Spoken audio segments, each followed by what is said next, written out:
and he'd come with the line. So this was going on 5, 6, 7, 8 times, and anyway, Tommy froze again, and he was stood there on the stage like that there, and the prompter says, "Ah, Jesus, Tommy, would you come on?" And Tommy, "Ah, Jesus, Tommy, would you come on?" Blows it out.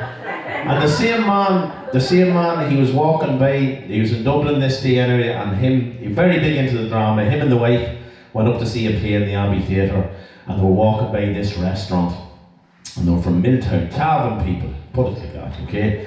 So they were walking by this restaurant, and the wife turns to him and she says, "Jesus, Tommy, there's a lovely smell of that food coming from that restaurant." And they walked by, Tommy stopped, and on account of it being her birthday, they walked by it again.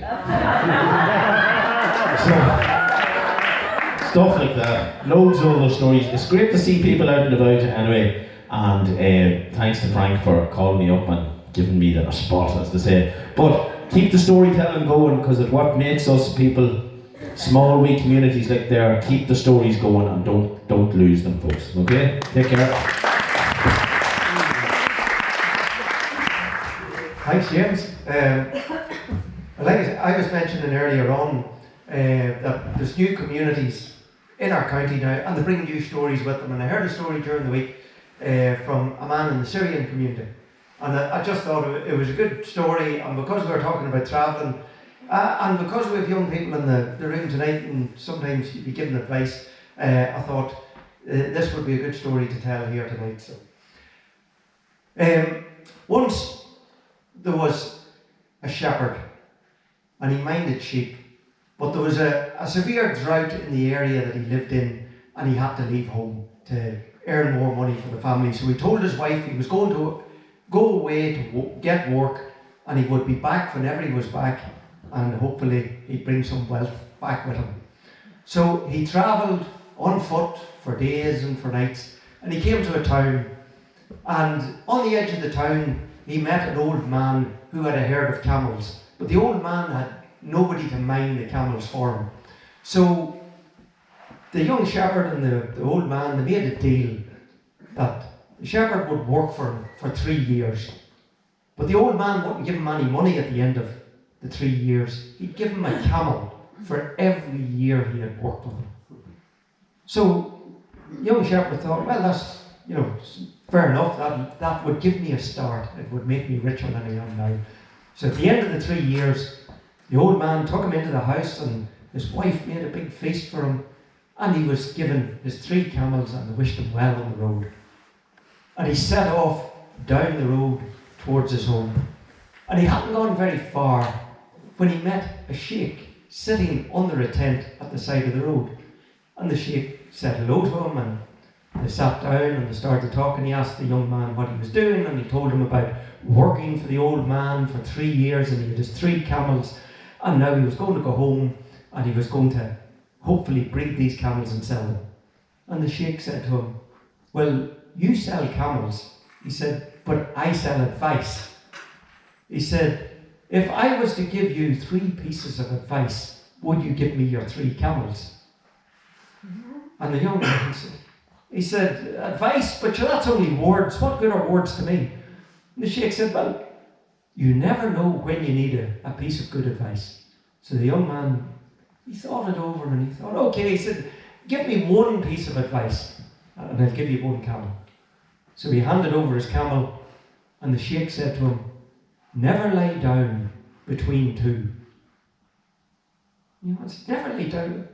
He says, what good is that to me? He said, maybe give me a 2nd piece of advice, because he thought maybe the old man would tell him how to find treasure. He just needed to get that 2nd piece of advice. So he gave the 2nd camel over, and the sheikh said to him, never sleep in a valley.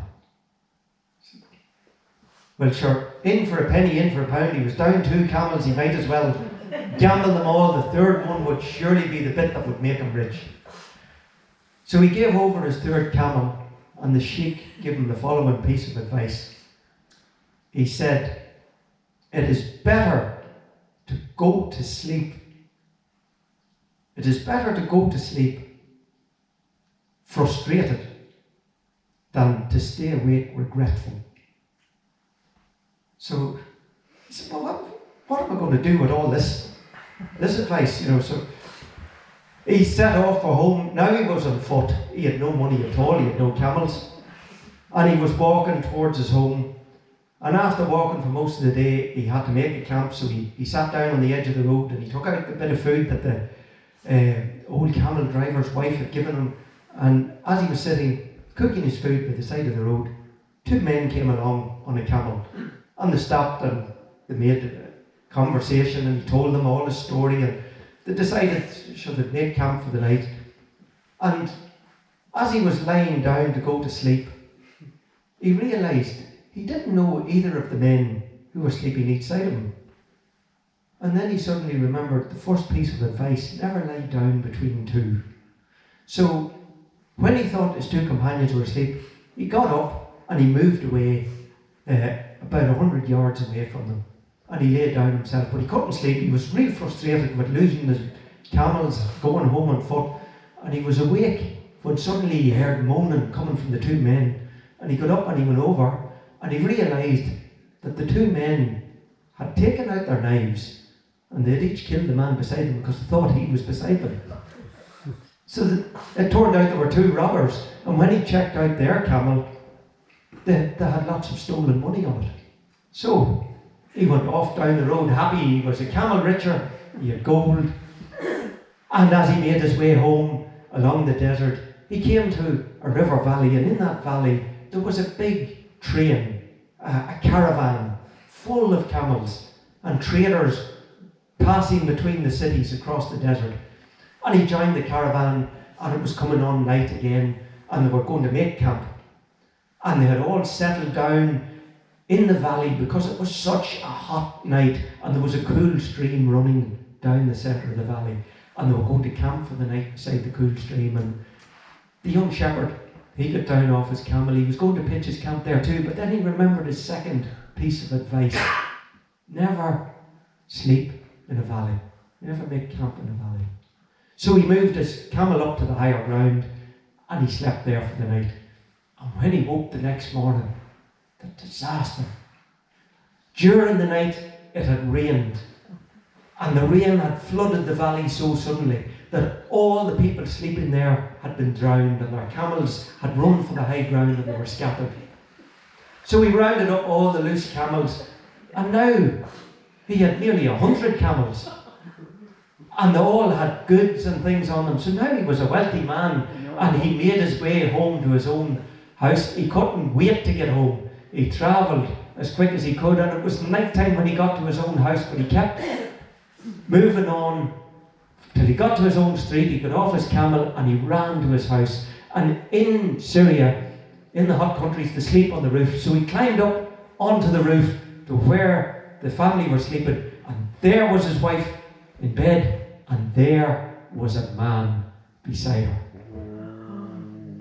Well, he was going to pull his knife and put it through her heart for betraying him when he was away. But he stopped because he remembered his final piece of advice, that it was better to go to bed frustrated than to wake up regretful. So he lay down beside them, and he did go to sleep, a fitful night's sleep.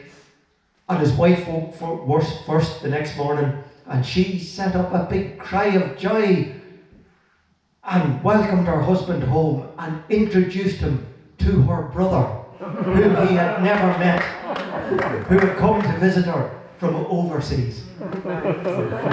And as a result, the man lived out his life happily. But a strange thing was, whenever he tried to give his children advice, they would never listen to him.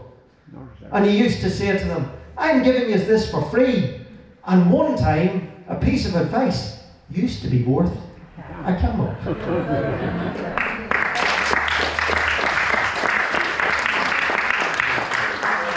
I am going to find in the house somewhere Charlie Barker. Charlie, are you there? He was there, right? Go. Because I know as the lights go down, we get Charlie up. Thanks, Francis. Good evening, everyone. I'm not prepared for this. I have a very short poem, and it's written by a man I used to work with, a man I was privileged to work with. And indeed, he has some of his family here tonight, but I won't name anyone. But his book is in the book of poems is in the glass case on the way out. That's all I'm telling you. This one is a very short poem, so I won't detain you very long. Like what Henry VIII said to his second wife, I don't intend keeping you too long.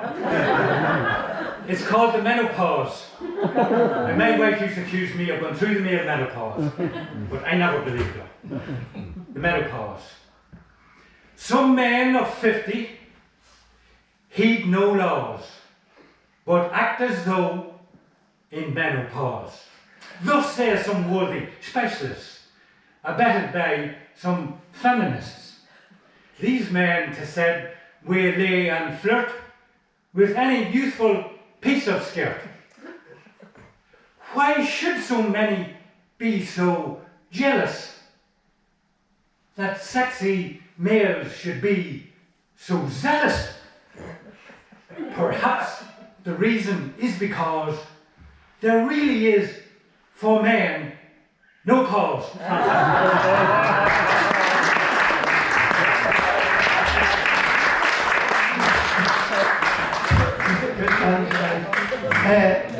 One of my oldest friends in Clonus is Walter Pringle, and a visit to Clonus is never the same without hearing something from Walter. So, Walter, considering we have to thank you for your microphone all night, it'd be a shame not to let you use it.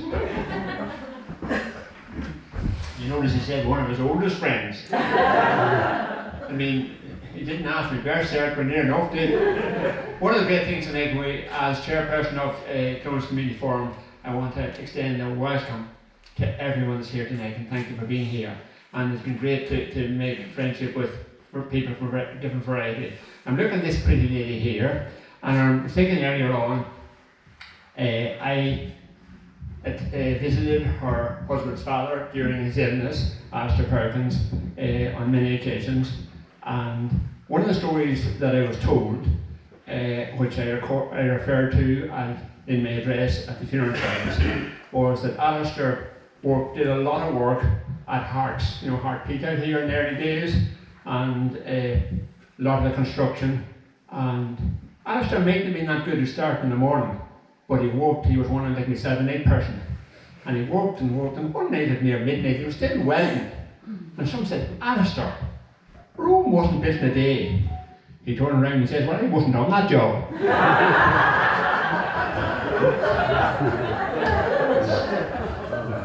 I asked Alistair one time, where did you invite at meet? He says, oh, we worked in the same employment. He says, one evening I was home from work, and guess who was along the road wheeling her bicycle? Violet. And he says, I don't know whether she let it down, knowing it was coming, or what. He says, but I have never forgiven Dunlop from that day to this.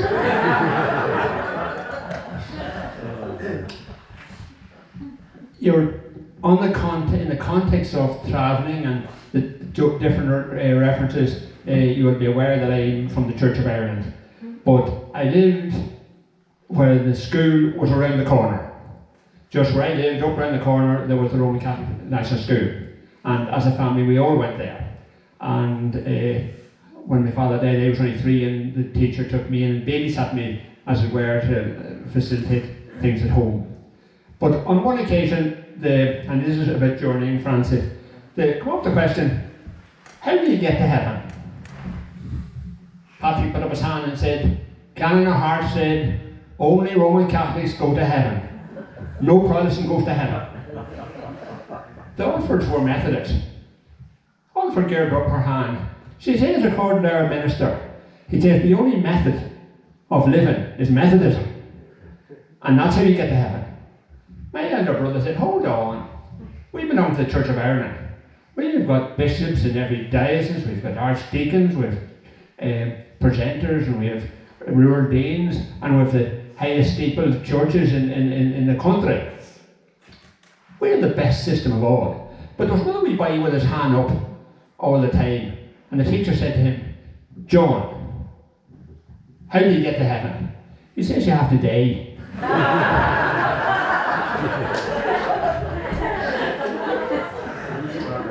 Rosemary, you sang very well there, and you're welcome. And I envy your talent, I genuinely do. There's not a note in me. I have a note in my pocket, but I intend to put it in the box before I go out. And I want you all to do the same.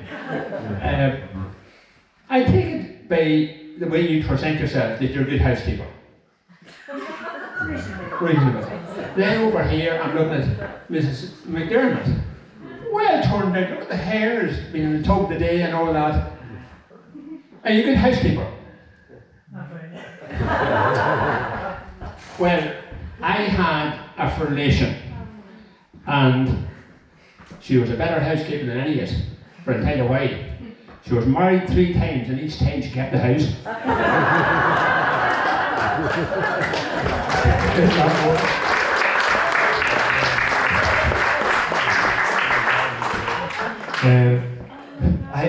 I was at work today. I have to check a reference. We were doing interviews last week, and just Walter was talking there about you good housekeeper. It reminded me of the priest one time. We had a housekeeper, and she was stealing. So he had to let her go, and she went off, and she got a new job, and she wrote back to him for a reference. So he scratched his head long and hard, and he wrote down on the paper, "She done me, she'll do you."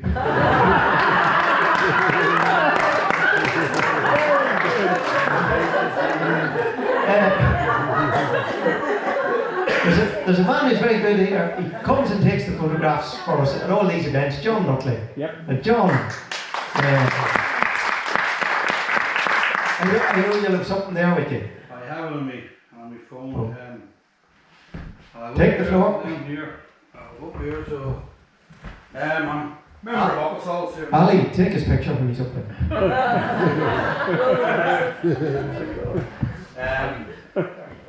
Now I remember Moppus also from on in town, and we do a bit of poetry and writing and songwriting and all that sort of stuff. But I done a little poem. It's not a happy one. It's about the families, with the people who left Monaghan town and Monaghan area to go to Prince Edward Island, and that's where most of them went. So a bit of research I've done, I discovered that they weren't really welcome at the time, and they had to change their names in order to get employment and things like that, you know.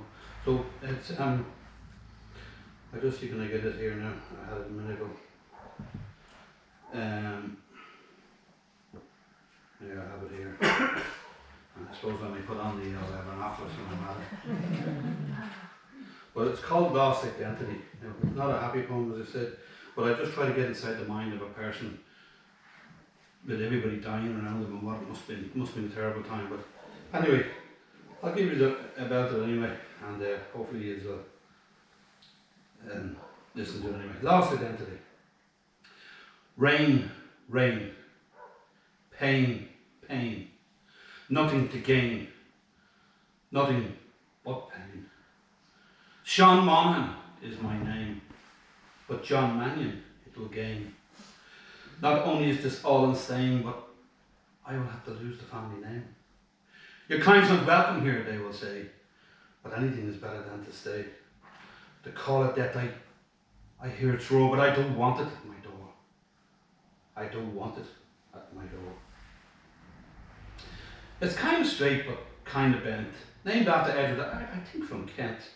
It's long and narrow in shape, I'm told, a bit like ours, but that's damp and cold. The land is fertile and smells of gold, but potatoes there don't have mould. But potatoes there don't have mould. Oh, I have no time for the wake, and I will not hesitate. I know this journey will spell my fate, so with hunger pains I leave these shores restrained.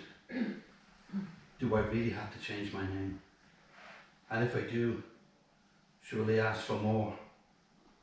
All these questions at my door. All these questions at my door. The stench of death, the crying, the howling, and the smell of sweat. All the waving and the sad goodbyes as we pull away, sure I start to cry. There are no returns here, there's just sad goodbyes. No time will pass and be forgotten, all the decay and all of the rot. My name might change, but my heart will not. My name might change, but my heart will not. Now it simply said, you deserted the homestead, but instead what I did was to reverse it. Now your ears are cocked at what is read, and a lasting impression is in your head, and so to this they are not dead. And so this, they are not dead. Good Margaret.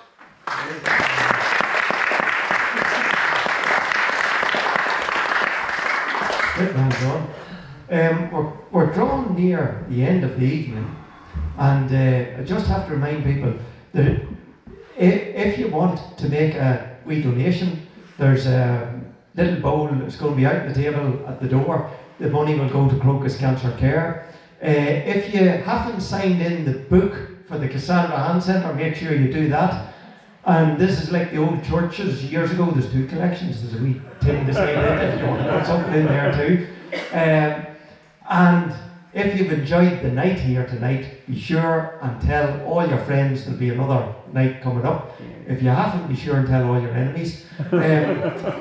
And we're coming near a close. We're going to ask Patricia Kavanagh. Can you remember Patricia?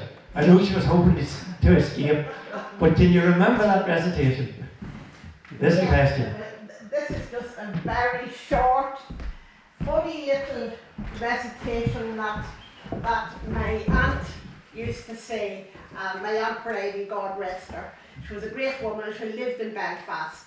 And it's a little story about a young girl coming home from a dance in Belfast. There was somebody following her, but she didn't know what it was. She wasn't that sure about it. But I need you all to help me with this. Can you stand behind the mic, Patricia? Yeah. I need everyone to help me with this. I want you to repeat after me now. He was a bad rogue, a mean rogue, a rogue of low degree. Now, He was a bad rogue, a mean rogue, a rogue of low degree. Now I tell you the wee story. The girl was walking up the street, coming home from the dance in great form, but she sensed there was something going on behind her. And she was just walking along, and she just sort of felt there was something going on. Now he was a bad rogue, a mean rogue, a rogue of low degree. And now I'm going to tell